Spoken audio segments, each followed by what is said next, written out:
Ladies and gentlemen, this is the 12:40 starting time. Please welcome from Las Vegas, Nevada, Scott Piercy. Woo! Go, Scott! Go! Back, Scott, let's go now.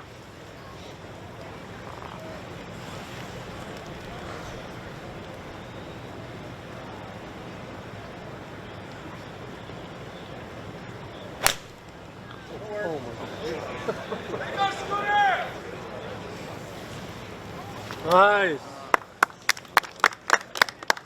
From Italy, Francesco Molinari.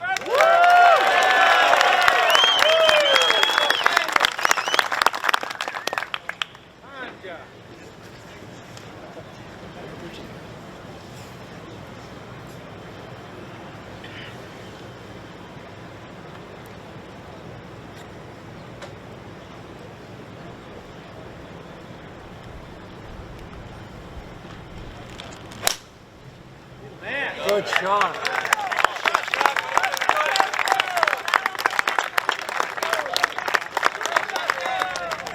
Ladies and gentlemen, this is the 12:51 starting time. Please welcome from Jupiter, Florida, our 2016 U.S. Open champion, Dustin Johnson.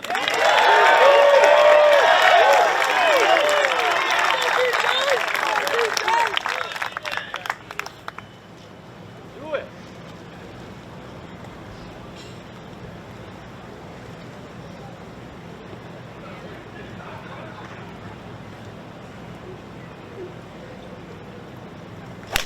There you go, Dustin!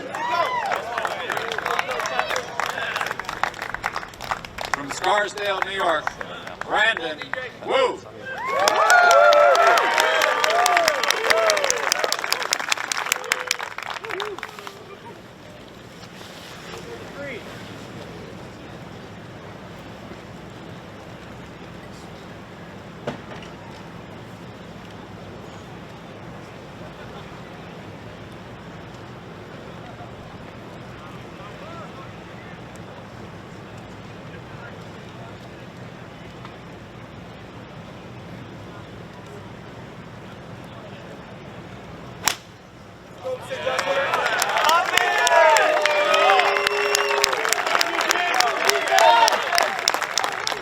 Ladies and gentlemen, this is the 1:02 starting time. Please welcome from Scottsdale, Arizona, Nate Lashley.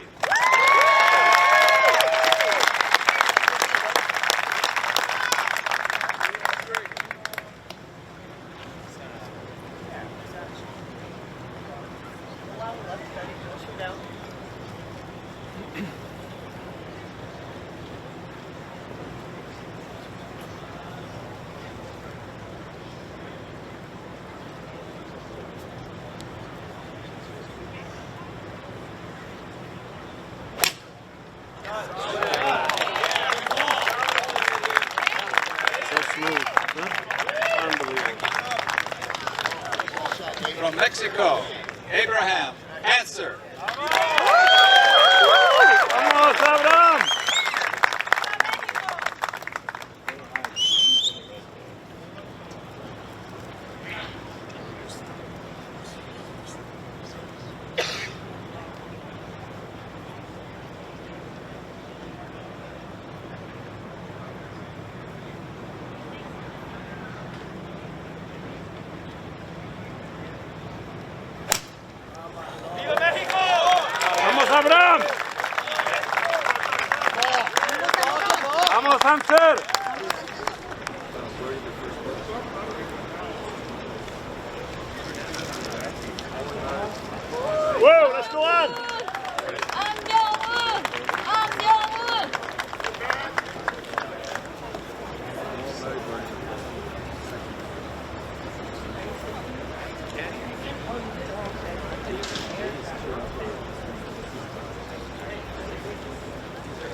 한병훈.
Ladies and gentlemen, this is the 1:24 starting time. Please welcome from Republic of Korea, Ben Ha.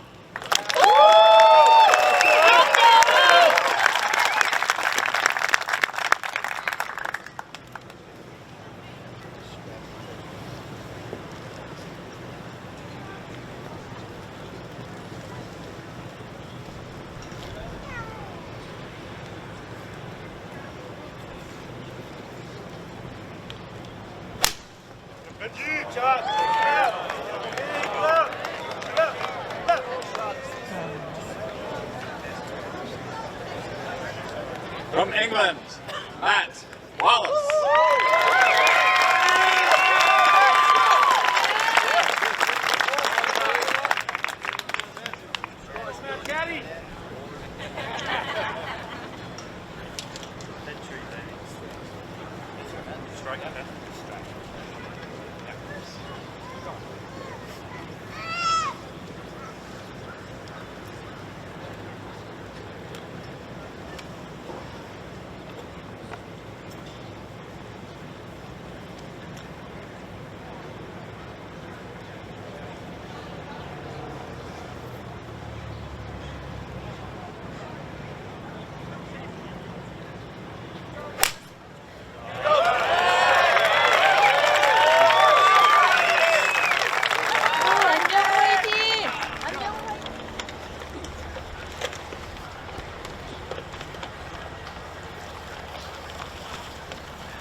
Just one more. Yeah.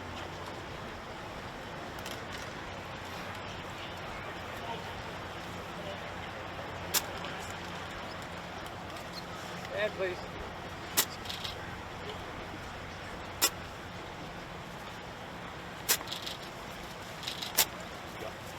Nine. I hit like a 30 shot, pitch is 10 short of the green. The green front one's 20. Yep. Keep it on that going red, okay? Yeah.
Official, please. Hi, Jim. Hello, John. Jimbo!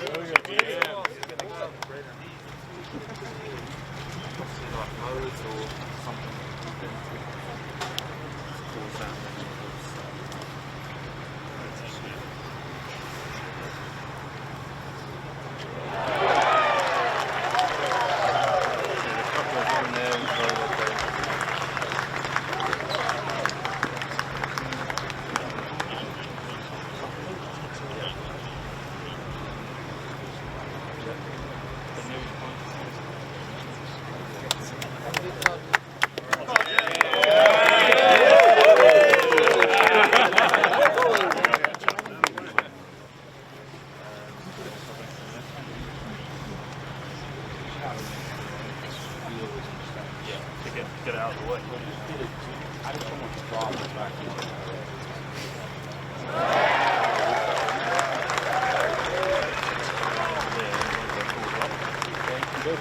Yeah, I know. But it shouldn't run that fast.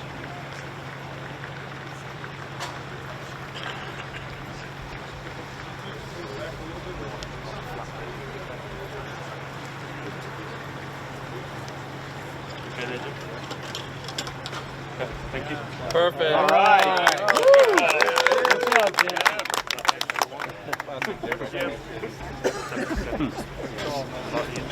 Stuff games.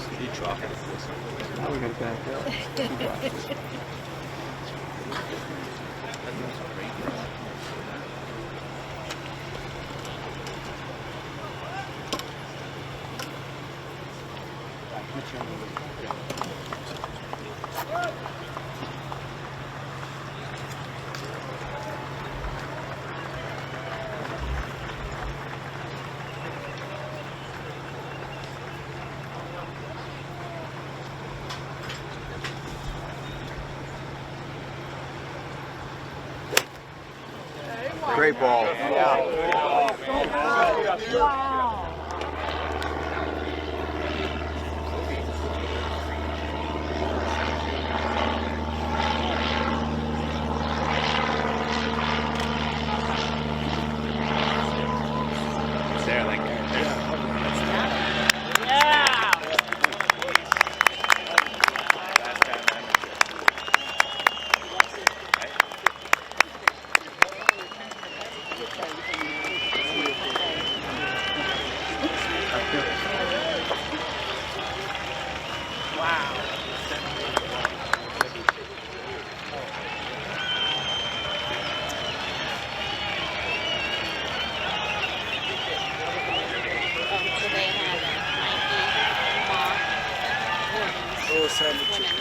Yeah, I get it. Ever.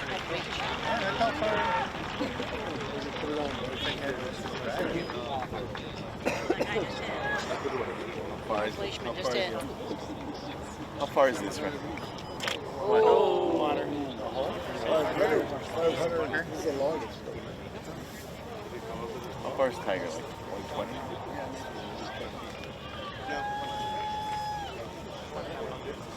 I'll say 150.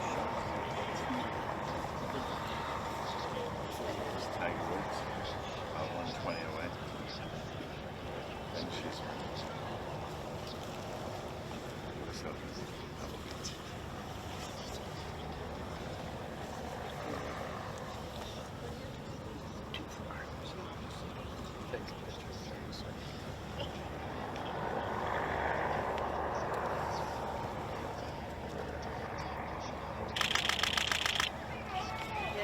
Oh, he's liking it.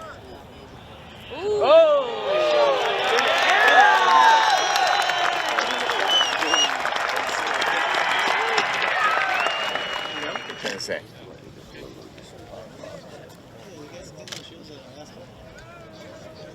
Try to be a bearer of bad news. Woodland bogey. All right, ladies and gentlemen, it is my pleasure to welcome the 119th U.S. Open champion in the Media Center, Gary Woodland. Gary rounds of 68, 65, 69, and 69. 13 under par, a 72-hole total of 271. That ties the second lowest score in U.S. Open history. And for the week, no 3 putts and just 4 bogeys. That also ties a U.S. Open record. Gary, you're now a major champion, a U.S. Open champion. Describe what it means to have your name on this trophy with some of the greatest players to have ever played the game. It's hard to. You know, I've worked hard my whole life. I've been surrounded by amazing people, and always just wanted to be successful. I didn't know what it was, what I was going to do. Fell in love with golf, and it's transcended to today. And it all kind of came out of me. I never let myself get ahead all day today. Just kept telling myself, you know, it's never over, it's never over, it's never over. When that last putt went in, it kind of all came out. I was more nervous afterwards than I was at all today, so it was, I'm glad it's over with. Yeah, several great shots out there, but just want to focus on 2 before we open it up to questions. 14, the second shot there, and then of course the chip on 17. Let's start on the par 5. Yeah, it was one of those where we talked about it, my caddy and I talked a lot about it. It had been pretty easy to lay up there, and you know, he even said it was a tough wedge shot.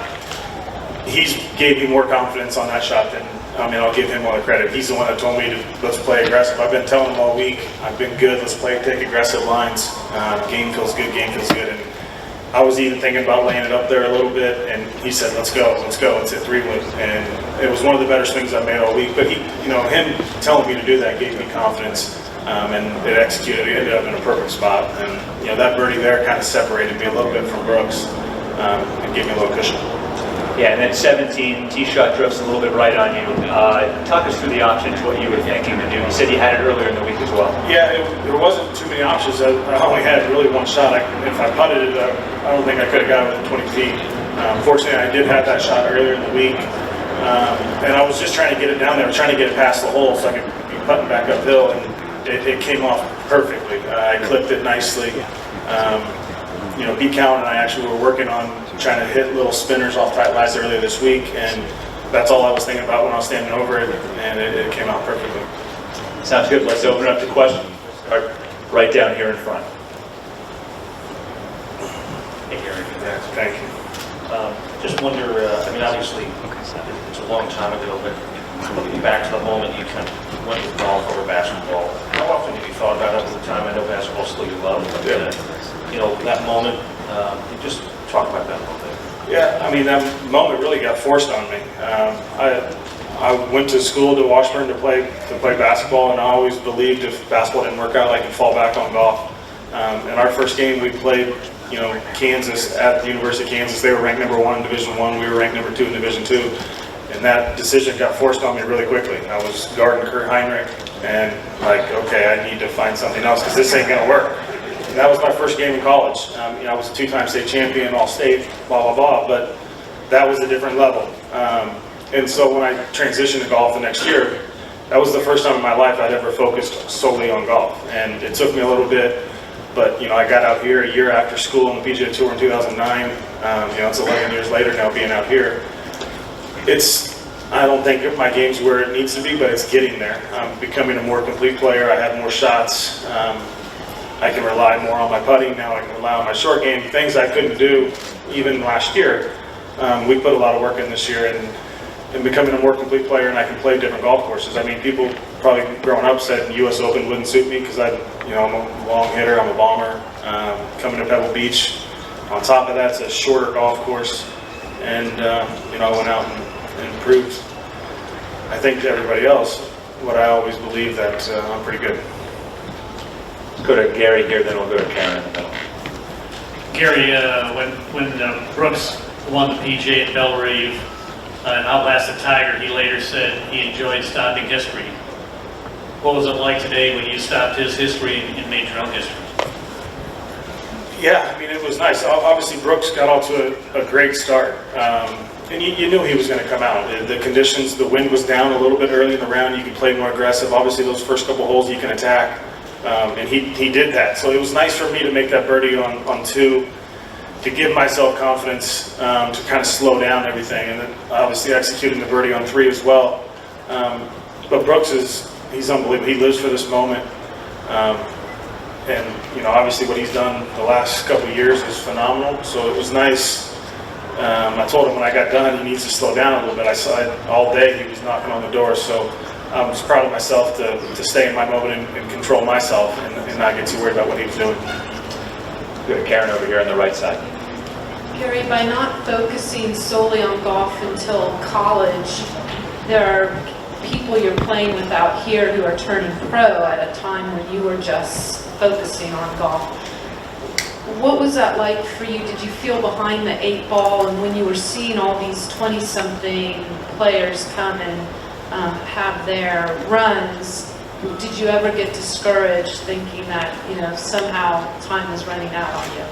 I think from a golf standpoint, I've always been a little behind, just from what you're talking about. I mean, guys have grown up doing this their whole life, but from a competitive standpoint, I don't think I'm behind at all. I've competed my whole life at every sport and every level. So from that standpoint, it was just learning how to play golf. It was learning that, you know, to complete my game, to get that short game, to get that putting, to drive the golf ball straighter. And that was the big deal. From a golf standpoint, I probably was a little behind, and that gets frustrating at some point because my whole life I've been able to compete and win at everything I've done, and I haven't been able to do that as much as I'd like to with golf. And it's taken a while, but I think we're trending in the right direction. Good. Todd over here in the front row. Gary, just wondered, what are the things you're going to be most proud of when you look back on this week? I think from a mental standpoint, I was as good as I've ever been.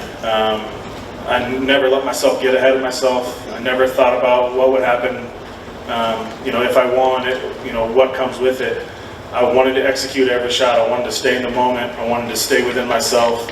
I knew I was playing good going in, but you know, I've been playing good going into a lot of tournaments before and haven't had the results that I'd like. So I was proud of myself to stay in it, to slow down a little bit, to slow my thinking down, and really focus on what I was doing and not let my mind wander at all. Let's go to Dave over here on the far right, then we'll go all the way in the back. Gary, congratulations. What was maybe the shot you were most proud of or happiest with? I think that's one one reason why I didn't come back for so long, was I struggled on the greens. And I put in a lot of work to start to really like Poana greens, and that's what paid off this week. What were some details of that trip with Wayne and who? It was 3 years ago, I believe. It was some insurance guys where I come from. There's a lot of insurance companies. They were coming out on a trip, and I just tagged along with them. So they actually had clients here, and I played some golf with their clients. But when we played Pebble, it was 3 of my best friends, and we went out and we had a lot of fun. They played scramble versus me and my other buddies shamble. So I hit driver on almost every hole, which was different, but I had a lot of fun for that one. Let's go to Brian, and then we'll go to the gentleman in blue here in the center. Gary, just curious, what's going through your mind when you see Brooks' name kind of creeping up the leaderboard on you, and how difficult that is to maybe block out, given his accomplishments, what he was doing on the day and so forth? Yeah, I never thought about it, to be honest with you. I mean, I had Justine Rose, who's obviously a top whatever player in the world, 1, 2, or 3, I don't know what he is, but I was watching him do everything he was doing today too. So you knew Brooks was going to make a run. Like I said, I saw he made birdie on 1. I heard the roars when he made birdie on 3, I think it was. But I just tried to stay with myself. I knew if I played well, Brooks was 4 shots back, I believe. I knew if I shot a couple under, he'd have to do something really, really special. I also thought that at Maui last year, or this year, when I had a 3-shot lead and shot 5 under and got beat. But I just told myself, if I can continue to do that, and I did that playing with Rory McIlroy that day, and that was a big round for me as well. If I can just stick to myself, I can put pressure on them instead of them putting pressure on me. So no matter what he did, I still had those holes to make birdies as well, and that's what I kept telling myself. Very good. Can we pass the microphone over here on the right out?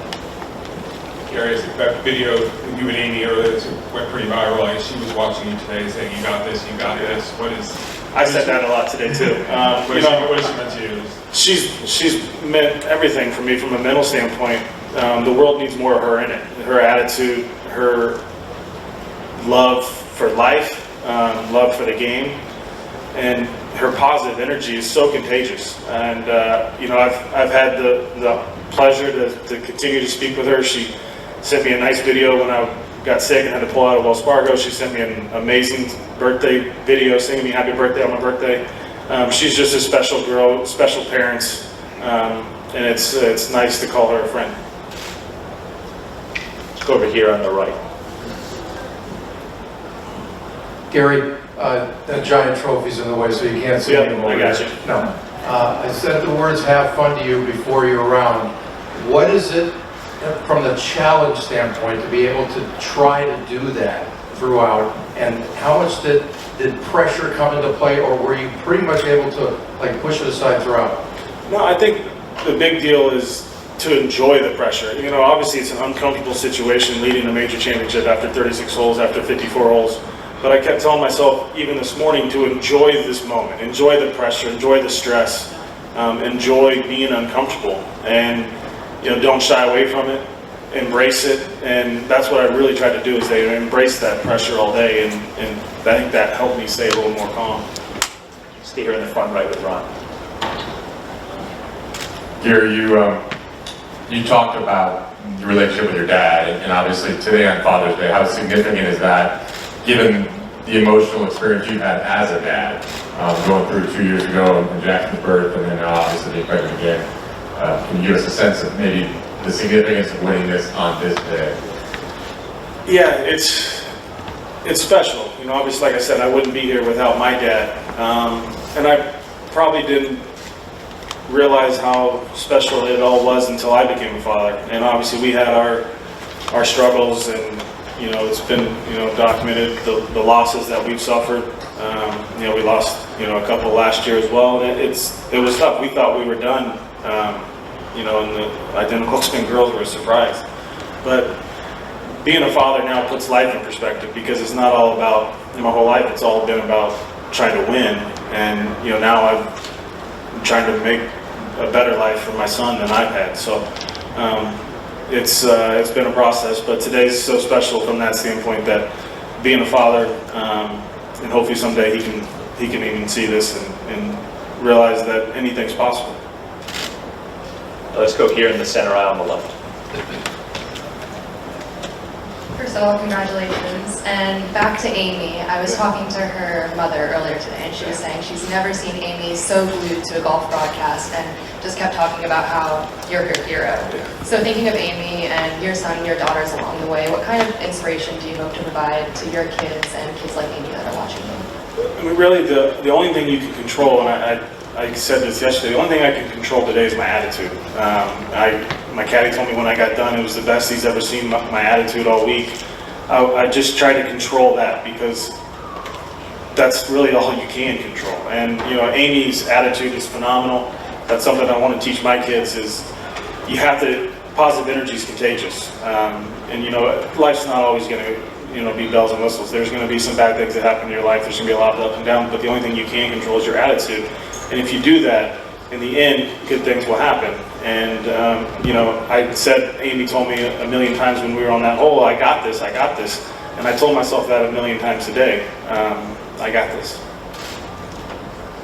Let's go right here in the right aisle. Wait for the microphone, please, sir. Thank you. People keep asking Amy, that putt went viral. Do you think your putt on 18 will get more hits than her putt got on 18? I doubt it. I doubt it. I was more nervous for her putt than I was for my putt, I can tell you that. She, the bunker shot she hit too was amazing. I mean, I wanted to get it out of the bunker for her, and she's like, no, I got this. And so the putt on 18 was nice. Obviously, I was trying to get down there close. To go in was amazing. I was a little excited. I know Tiger shot 12 under here in 2000, so to finish 13 under was pretty cool. Let's go all the way in the back right. Sorry if you were asked this, but the chip on 17, which wedge was it, and were you considering any other possibilities of what to do with it? Can you guys kind of take through the process? Yeah, it was 64-degree wedge, and I clipped it perfectly. You know, when I first started working, when I started to transition into golf, I started working with Randy Smith, 2005, I believe, and the short game was really what was really bad, to be honest with you. And so my whole deal was I had to hit chips off putting greens all the time, and there was some times where superintendents weren't a huge fan of me, but I hit a lot of chip shots off putting greens, and you know, I credit that to Randy Smith. And it's transitioned my techniques a lot better, and I've got more confident over the years. But I was fortunate enough to have that shot earlier in the week and execute it the exact same way. Let's go all the way in the back. Gentleman with the blue. Gary, you mentioned having good attitude, and at least on TV we saw 3 times in the last 3 rounds where you found the middle of a sand-filled divot. And you know, an amateur hacker, that seems like a tough shot, but not only did you handle it, you made birdie on 2 of those holes. How big was that to kind of handle that and turn a negative into a positive, I guess? Yeah, it's huge. My caddy actually said that on the 3rd one today on 16. He's like, I don't remember the last time we've had 3, you know, sand-filled divots, let alone 3 in 1 week. You know, there's nothing you can do about that. I obviously executed the shots how I wanted to off the tee boxes to get in the fairway, and you get up there, and fortunately they weren't very deep, and the balls were in the middle, which gave me access to the back of the golf ball. So for the most part, Pete Callan and I worked on that shot, which I don't think I've ever had, but we have worked on that shot lately, and I turned the toe in a little bit more and try to get a little more steep with it. But fortunately, you practice for situations like that, and fortunately I've done that. Just up the heroes, the black and green.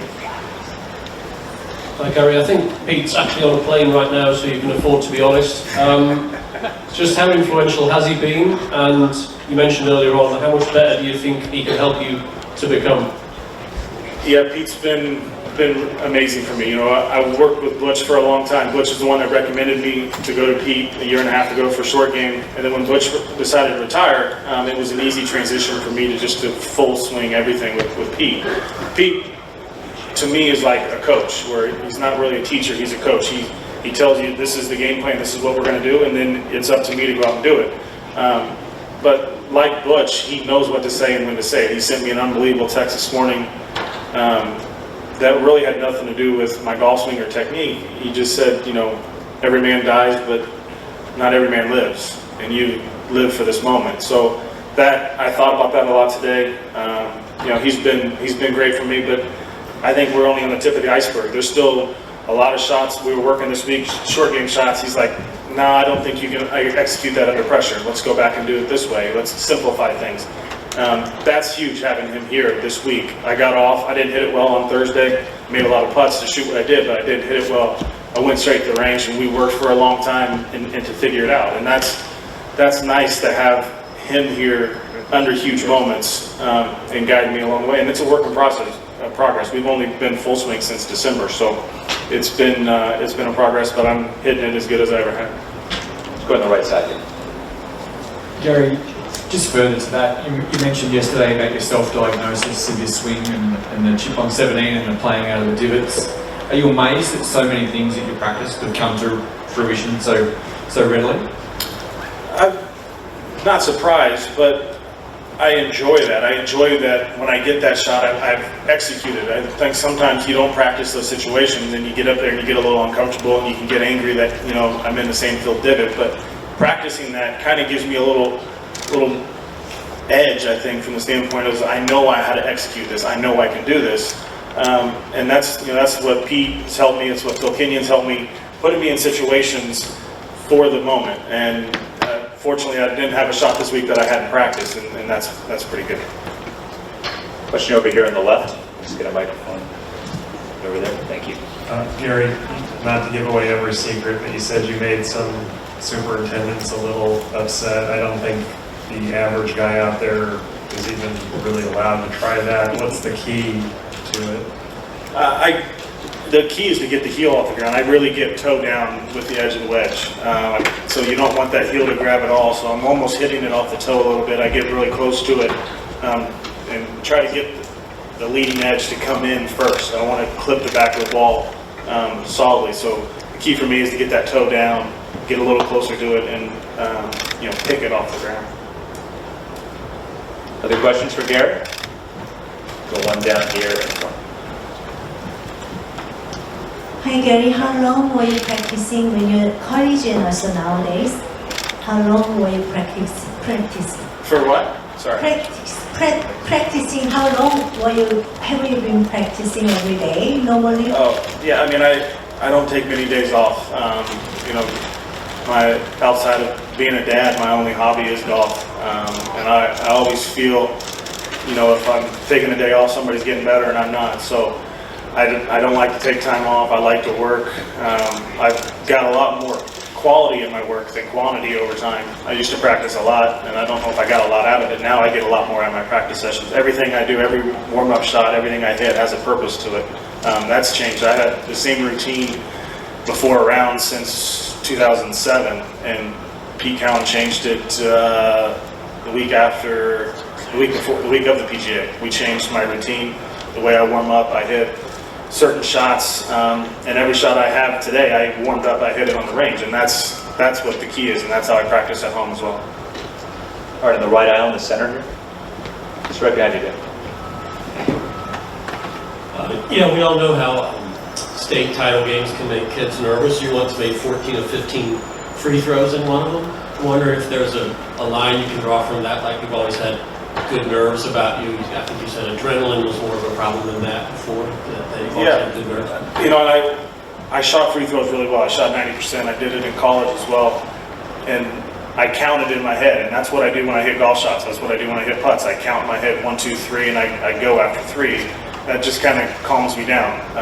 Steinberg called me last night and said, I want you to hit 30 free throws in a row tomorrow. Just putting myself back in the moment of counting, that blocks out the situation and blocks out the outside noise.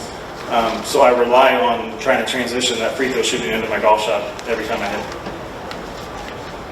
All right, any other questions for Gary? All right, Gary Woodland, your 119th U.S. Open champion. Thanks, guys. Yesterday, revealed how insurance sales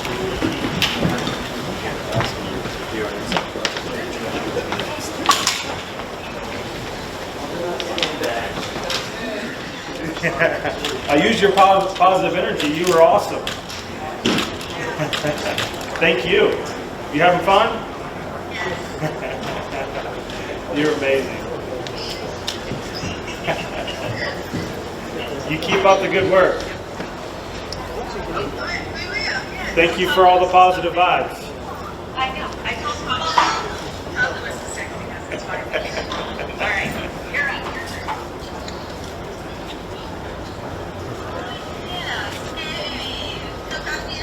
Thank you so much. I appreciate it. Awesome. I love it. I love it.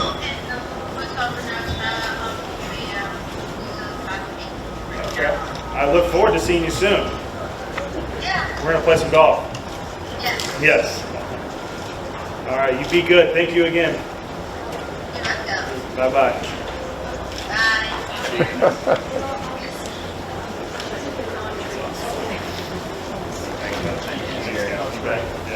Thank you. Thanks, guys. Thank you.